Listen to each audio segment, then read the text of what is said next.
And welcome to the news of the day, once again, from a Las Vegas hotel room. We're going to be home Tuesday. Tuesday we're in the air, and then Tuesday night when I get home, watch for a bunch of content going up then. Okay. That being said, there's still some stuff going on that I could talk about while I'm here.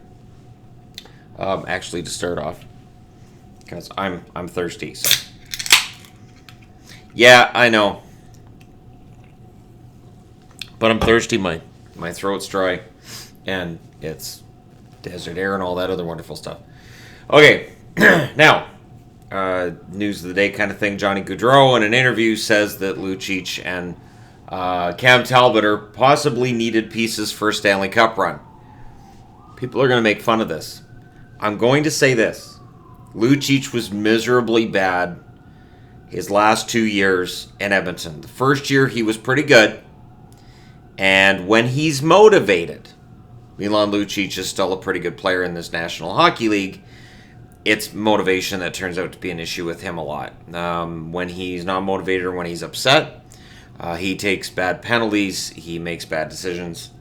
If he can be motivated and play well, I still think, and I'm going to say straight out, he had 7 goals last year. I'm not crazy, but a move to Calgary and a little bit fired up, he could score 15. He could double his goal total. I'm not going to go crazy and say 30, best power forward, but he can absolutely be important. Now, the physical side of it, it's still there with him, as long as he's not costing them. While some people may look at Gaudreau's comments and say, oh, he's crazy. He's kind of got to be pumping the tires with guys coming in. You got to do that. You can't throw your arms in the air and go, well, without Mike Smith, we're screwed. Even though in the first round, Mike Smith was absolutely lights out for Calgary. It's amazing how much opinions change in a very short period of time. But Mike Smith was fantastic in round 1 against Colorado. But now, of course, the storyline in Calgary is more of, all right, well, we got Riddick, we're fine. Smith, it was time to move on. It's fine. It's fine. Move along. It's fine. But Smith was amazing in the playoffs. For Talbot, we'll see if the move to Calgary helps him out. It's just the amount of quality starts was really, really low for him this past season. He's really got to bounce back. Kevin Labanc has come out and admitted he took less money to help the Sharks. He didn't want to sit as a restricted free agent. He didn't want to worry about it. So basically, the Sharks gave him an offer, and he went, yep, we're good. Signs the contract, and he's fine.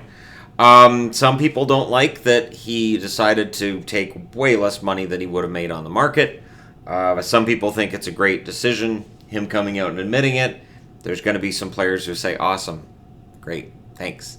That being said, he's right. There's still money under the cap for San Jose. If he had taken market value, let's just say $3 million, $3.5 million with what Labanc did last year.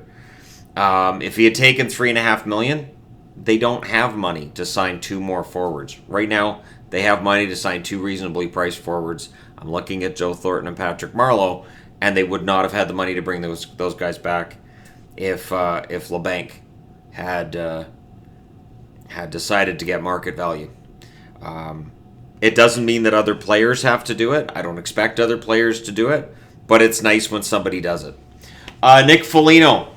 So in the midst of all of these interviews that players are doing over the summer, Nick Foligno's kind of ticked off that players like, in the case of Panarin and Bobrovsky, that they weren't willing to stick around with Columbus, that they had a good thing going and they had this team building, and these guys decided early on, yeah, we're not staying here. That kind of irks them. Good. I like that kind of spirit from your captain. That's what you want.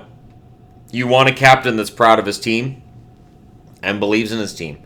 And while, yes, I have Columbus finishing at the bottom of that division, I want to be wrong. I would love to see Columbus surprise everybody and make the playoffs again. I think it would be fascinating to see a Columbus Blue Jackets team minus Bobrovsky and Panarin make the playoffs and watch like Nyquist end up putting up like a career year. It'd be a fascinating storyline, especially if Florida missed the playoffs. Just imagine if Columbus was the last team to make the playoffs as a wild card and Florida was the team right below that cutoff, or the Rangers were that last team below the cutoff. Very, very interesting. And with Panarin, of course, he's going to play Columbus a number of times. It'll be interesting to see how Columbus greets both Bobrovsky and Panarin in their returns. Toronto, of course, is up in arms about Ozhiganov right now. Ozhiganov gave an interview in Russian where he talks about his time in Toronto, not very well, throws teammates under the bus, and basically says that the ass kissers, and I'm changing it from what he said and how it translated literally, saying that the ass kissers were the ones that got all the ice time and they were the ones that got preferential treatment. If he means the more talented players, he's right. Ozhiganov, I liked him at the start last year, but honestly, he was pretty bad.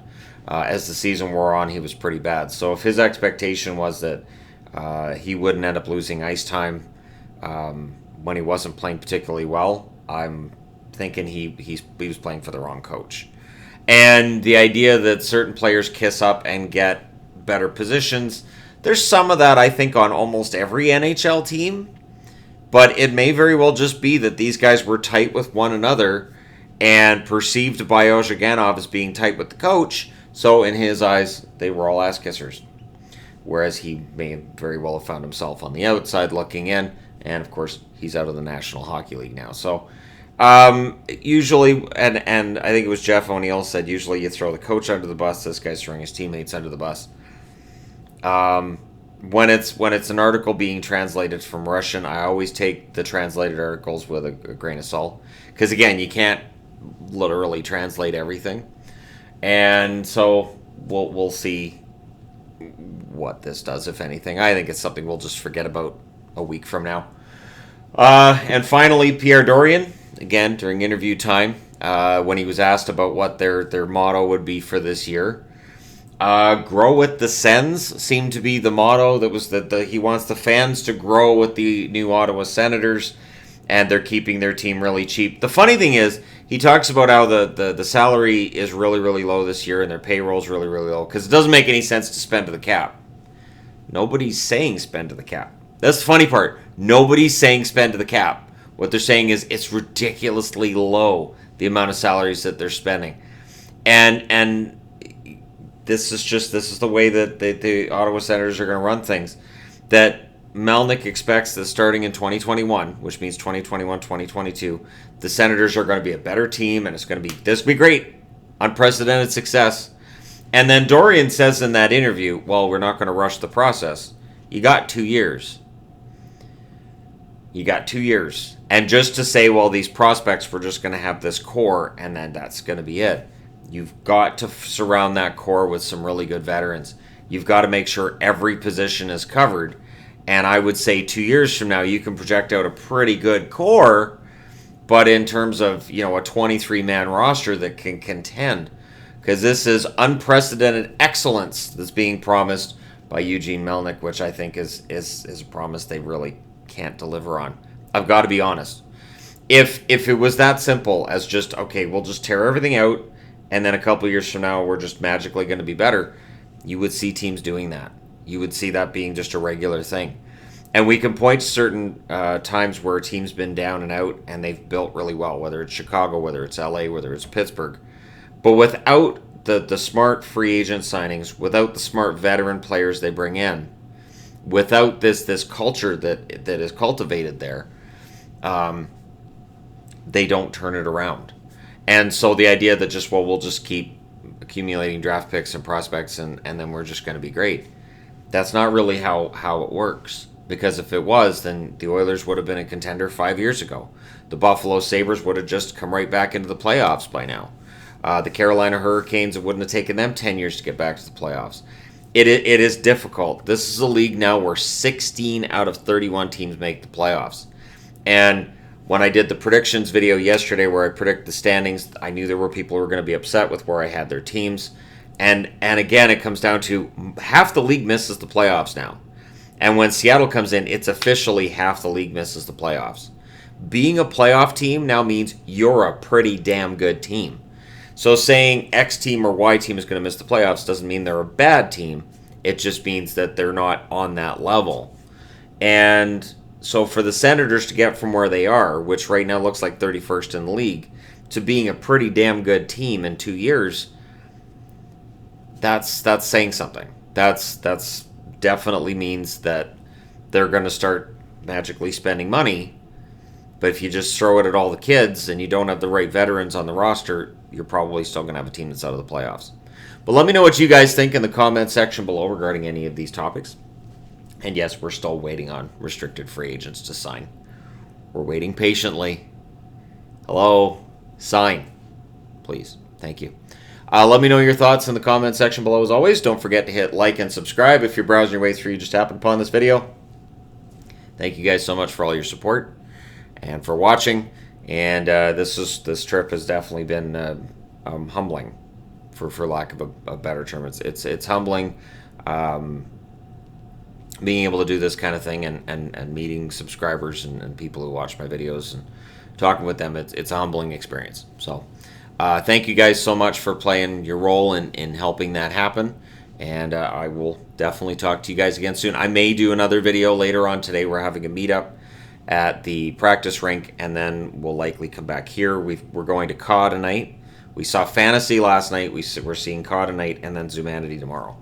So the show we watched last night was a fun little show. Never seen a showgirl show before. Yvonne and I haven't done a review for it yet on the Entertainment Guy, but odds are we will. Last night when we got home, we were just zonked. There was no way we were in any shape to do a review last night. We were just, by the time we got to our hotel room, it was 1:07, so it was late. Anyways, thank you guys so much for all your support and for helping to make this happen. I will talk to you again soon.